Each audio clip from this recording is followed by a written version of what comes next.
Hey, how's it going? Got another one for you this week. Actually, this one came out a little bit differently than I planned. So you may remember, probably about 5 years ago at this point, I ended up watching four Andy Milligan films, and I hated all of them. He did four films in 1970, and I did videos for all four, so you can search back and look at those. But they're pretty much my least favorite films that I ever watched for this channel, for this project. Um, I was dreading ever having to watch another film by him, but he didn't put any out in 1971. So I've now had years of buffer. And I get to that point after years where, like, were they as bad as I remembered or not? I'm not sure. Well, I didn't rewatch them. But I knew this one was coming up, so I did watch this, which came out in 1968. It's Milligan's first horror film. It's called The Ghastly Ones. And surprisingly, I did not hate this. In fact, I liked it. It was about three sisters who, I guess, let's see, I think their father passed away, and they were all married, and even though their father passed away, they waited, like, they had to wait years to go settle his estate, and so they went there to their father's, like, mansion with their husbands, and the lawyer read the will, and it basically said, you all have to spend a weekend together in this house, and then you can, like, have it or sell it or whatever. And so then they're like, okay, so they stay there, and then someone in the house starts killing them off one by one. Now, honestly, if you've been watching my videos, you know that there's a couple of films from the early 70s that I say were probably the earliest slashers. But actually, this one's older. It's from 1968. So my new opinion is that this is the oldest slasher. Whether people, ever have seen this or not is a different story. But the killer's identity is a mystery. The killer wears a robe and the face is obscured, and the killer uses a different implement for each kill, each murder. Pretty much all the tropes you could ask for from a slasher. Plus, it's not that smart of a movie, so I wouldn't call it a giallo. Like, gialli have a lot of those same tropes, except they're, like, really smart and plot-driven, whereas this is more, like, kill-driven, like a slasher. So anyway, I gave this one a 5 out of 10, but, like, that's mainly because the production values were quite low, and, the acting wasn't that good, but the idea behind it was way ahead of its time, so props to the Ghastly Ones. Then I found information that basically said that Andy Milligan put out this movie in 1971, The Curse of the Full Moon. Now, when I was watching all those 1971 movies a couple of years ago, I never came across this. And so I thought, okay, this must be another one of those movies that just got, like, dug up and remastered. And I saw that it had a Severin Films release. So I watched it, and it was pretty good. And then I was looking up it was the best Andy Milligan movie I've ever seen, actually.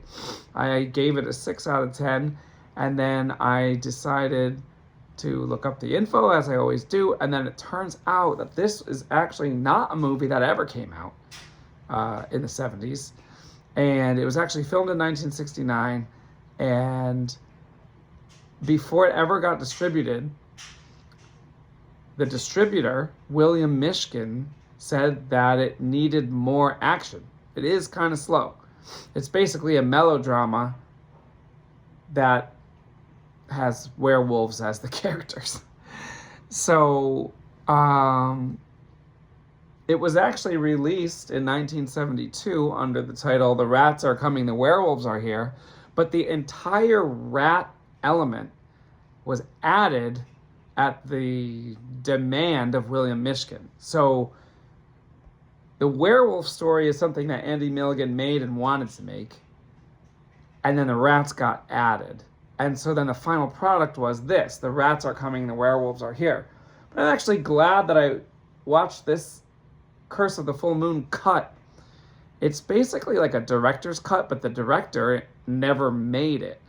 Like, he did make it, but then stuff got added, and then this cut, if I'm not mistaken, never came into existence until very recently. I think that I watched this online because this stuff is streaming, but from what I understand, 7 Films put out the remastered version of The Rats Are Coming, The Werewolves Are Here, but then they put this together. They took all the rat scenes out. The rat scenes were actually filmed 2 years after the rest of the movie and in a different location.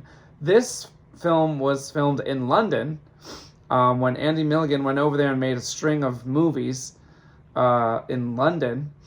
And then he came back to Staten Island, where he was from, and then he filmed the rat scenes. So I give the version without the rat scenes a 6 out of 10, and I give the version with the rat scenes a 5 out of 10, although I do like the rat scenes. They just have nothing to do with the rest of the movie. Like, they have the same character, but they just don't fit. But the scenes as isolated moments, I like. So I'm still saying the between these two versions, this is my favorite Andy Milligan film. I've seen 6 now. I hated 4 of them, and I like 2. Now, I don't know if I would like those 4 more now, because it's been 4 or 5 years since I've seen them. I'm not quite motivated to go back and watch them, but I would like to talk about what goes on in this movie in each version, because I think it's pretty interesting. Now, if you want to watch it without knowing everything that happens, you can go ahead and watch it. It's on this version is on many different streaming platforms, including Shudder. I think Tubi has it, and others as well, like maybe Pluto. But if you want to watch it with no commercials, then you watch it on Shudder. So anyway, here's the deal. It's about a family. It actually reminded me a lot of The Body Beneath, which was about a family of vampires, but that movie was awful. This is about a family of werewolves, but you don't actually, this is a spoiler, okay? You don't actually know they're werewolves until the very end of the movie, except that the title tells you that they are. But if you somehow watch this movie without knowing the title,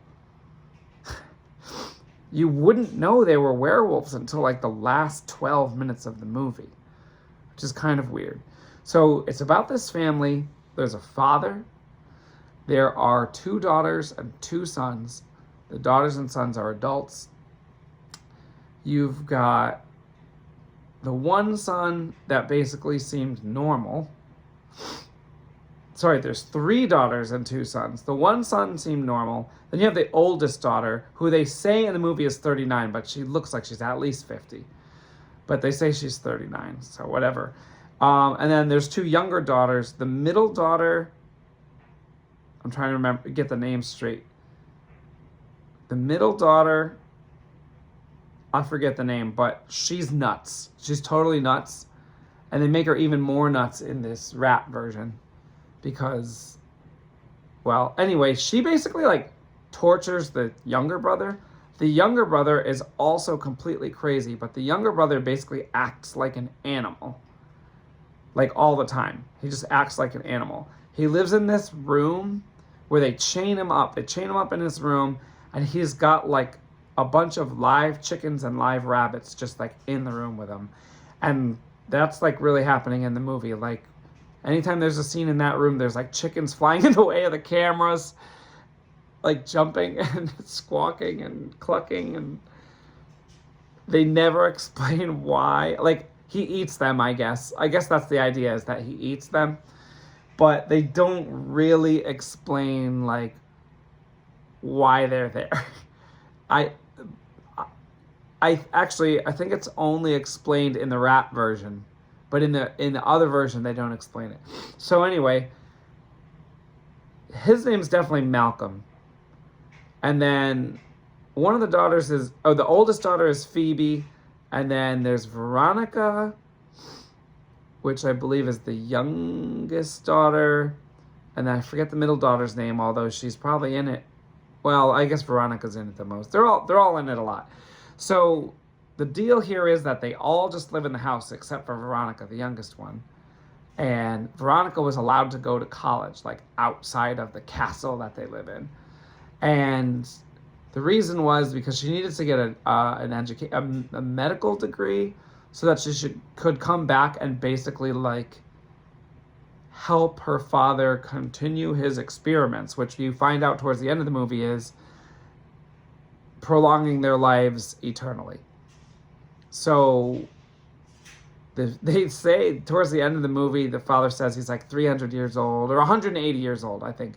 I think he's 180 years old. He's invented this serum, and if he keeps taking the serum, like, he never dies, and he stops aging. Because he looks like he's maybe 70 years old, but he's supposedly 180. So anyway, Veronica went to college, but then while she was there, she got married to like a regular guy. Then she brings him back. And so then the whole family is all upset that she brought like a regular guy back, even though they're all werewolves.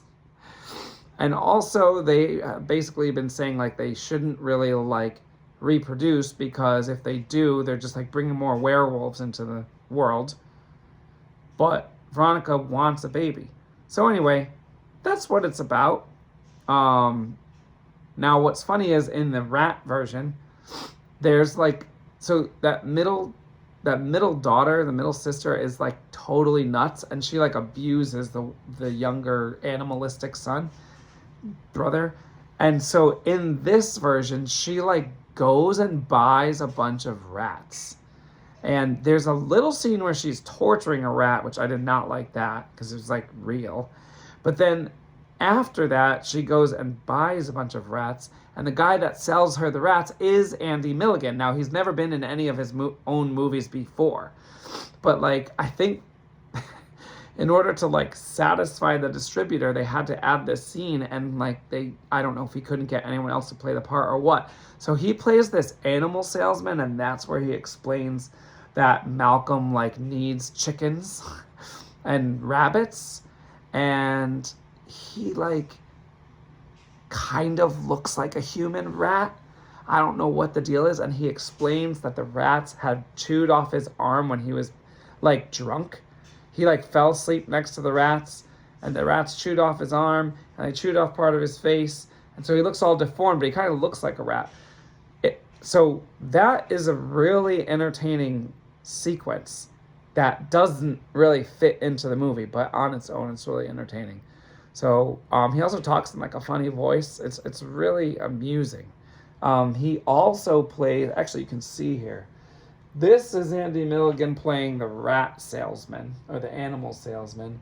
And then up here is a character that sells Veronica a gun, and that's also played by Andy Milligan. He's like a gun salesman, and basically she buys a gun and she wants to put silver bullets in the gun, in case she has to shoot some werewolves.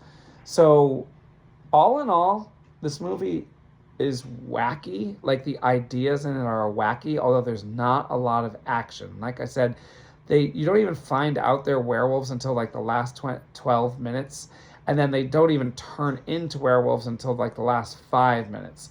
So like, if you're watching this movie hoping for like a lot of werewolf action, you're going to be disappointed.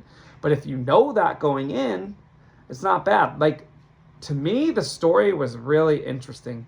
How these people are interacting, trying to hide from regular society, trying to prolong their lives through scientific experiments, and just like the fact that like, honestly, out of the 5 siblings, like 3 of them are pretty much nuts, because Phoebe is pretty much nuts too, the oldest one.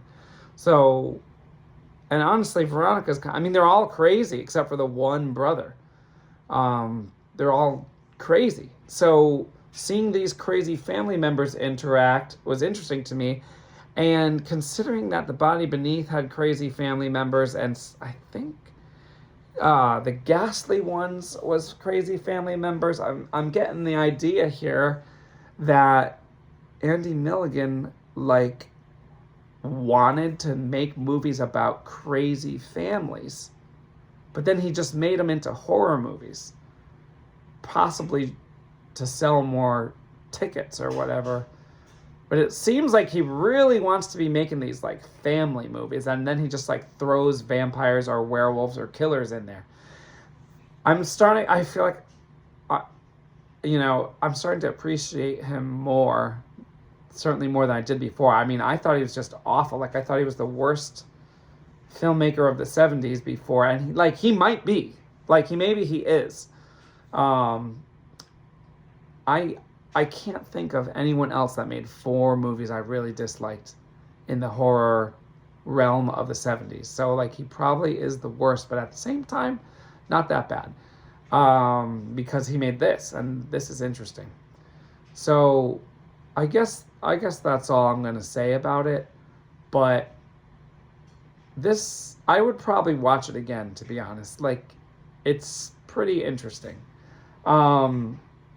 Andy Milligan did make another horror movie in 1972, and I believe it was released relatively early in 1972, so before long I'll probably review that one as well. So now I'm kind of looking forward to that.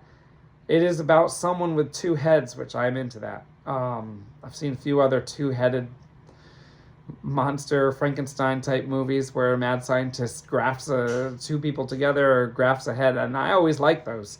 So is Andy Milligan's going to be as good as the other ones? We'll find out. But for now, that's it. Also, this poster is awesome. The rats on this poster look so cool. I've been looking at this poster for years because I've been looking into Andy Milligan for probably 5 years now, and this is the coolest poster out of all the movies he has. So I'm glad that the movie is kind of decent because the poster is so good. All right, that's it for this time.